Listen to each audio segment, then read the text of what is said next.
If you want to know if you should follow up on a specific idea or a specific inspiration that you've had, look at the energy behind that idea. So let me give you a really specific example. I just wrapped up a call with my mentor coach and a group of coaches, and I was sharing with them how just in the past few days, I felt I wasn't 100% clear in terms of what I should be focusing on in my business, considering that it's December and I want to prepare for my new year. And I've been talking a lot about with my clients and my mastermind. Sorry, my dog is scratching on his bed. Couche-toi. I've been sharing the power of having a clear vision and how that can give you a sense of direction in your business and in your life.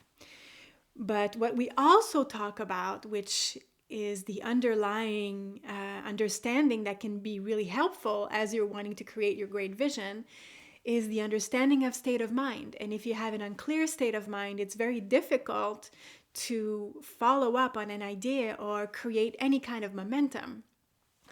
So what I've been sharing with this group of coaches and my mentor was that I felt a little unclear as to what I should be focusing on, not so much motivation or excitement, because it's hard to sustain motivation. It's a lot easier to follow inspiration and to tune into that energy, and that's what I'm feeling called to explore more of the time. And so what I've come to see is that when I'm in an unclear state of mind, what I give myself permission to do is to just take a break and to step away, to not try to figure it out from that same thinking. I want to have a new, fresh perspective. I want to have an insight, and I want to have a higher level of consciousness, because this is where the true juju and the good energy is into.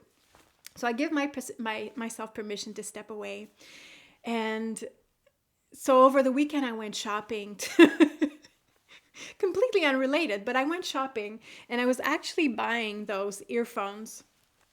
So I had these earphones on, right? And I'm listening to music and I'm really loving it. I'm loving the earphones and I'm loving the energy of the place. And this thought came up that was very clear. And that thought was, wow, I really want to surround myself with more women that want to make good money and that want to make six-figure. And I want to surround myself with women that are really successful. So that was a very clear thought. And then the next thought that came was, wow, I want to create a six-figure club. It was just so clear. I want to create a six-figure club. And that thought was so life-giving. It had so much energy to it that it instantly energized me. And so I went for a coffee and I started to think about it more. And then the idea kept growing. And within that thought, within that idea, within that six-figure club idea, that idea is so life-giving to me specifically that it holds the energy for potentiality. And in that energy for potentiality, it holds its own instructional manual as to what will be the next steps that I need to take to create that. So I wanted to share with you that example so that you can see for yourself in your life or in your business, when you have a life-giving inspiration and you can feel the energy behind it.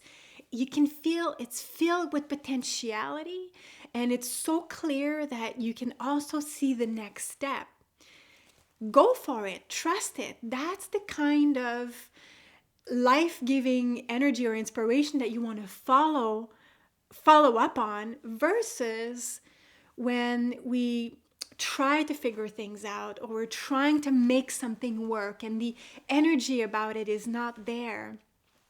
The energy is an indication of the quality of your state of mind, and the quality of your state of mind is the most important factor to look at, because it's going to determine your potentiality for success.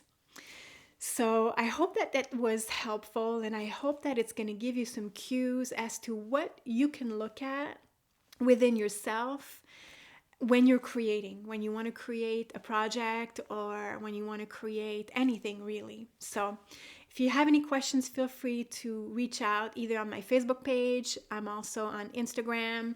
You can also email me, and feel free to actually join the Blissfully Book community because we're talking about that stuff all of the time over there.